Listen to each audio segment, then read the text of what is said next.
প্রথম থেকে বলছো। অয় অজগর আসছে তেরে, আমটি আমি খাবো পেরে, ইঁদুর ছানা ভয়ে মরে, ঈগল পাখি পাছে ধরে, উঠ চলেছে মুক্তি তুলে, দীর্ঘটি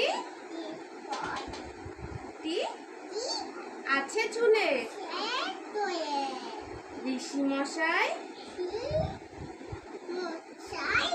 বসেন পূজায়, লিকার যেন